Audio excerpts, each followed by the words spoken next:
পদত্যাগ করলেন উপদেষ্টা নাহিদ ইসলাম। জানালেন এখনো বাস্তবায়িত হয়নি গণ অভ্যুত্থানের আকাঙ্ক্ষা, বৃহত্তর স্বার্থে থাকতে চান জনতার কাতারে। মনে করেছি যে আমার সরকারের থেকে আমার সরকারের বাইরে রাজপথে আমার ভূমিকা বেশি হবে। নতুন যে রাজনৈতিক শক্তি এবং দল গঠন হচ্ছে, আমি সেখানে অংশগ্রহণ করতে আমার অভিপ্রায় আছে। যে গণ অভ্যুত্থান এর যে প্রতিশ্রুতি, সেটা বাস্তবায়নে মাঠে থেকে কাজ করার লক্ষ্যে আমি সরকারের পদত্যাগ করছি।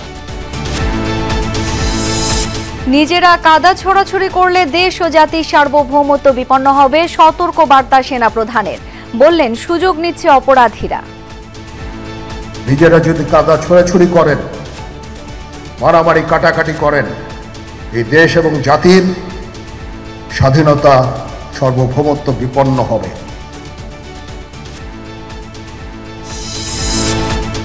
অস্থিরতা তৈরি হচ্ছে বিভিন্ন ব্যক্তির নানা রকম কথায়। মন্তব্য তারেক রহমানের। শক্ত হাতে সরকার পরিচালনার আহ্বান মির্জা ফখরুলের।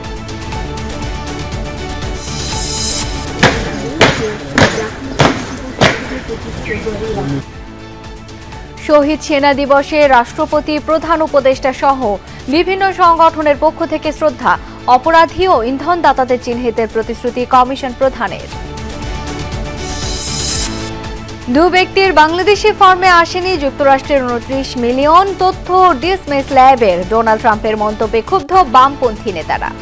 তিনি যে উগ্র বামপন্থার কথা বললেন, তাদের উত্থানের জন্য তাদের নাকি সহায়তা করা হয়েছে। তারা কারা? এত বড় কথা বলার পরে আমাদের সরকার নীরব কেন?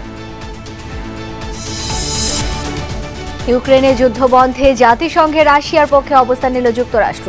শান্তি আলোচনায় ইউরোপের দেশগুলোর অংশগ্রহণে আপত্তি নেই পুতিনের।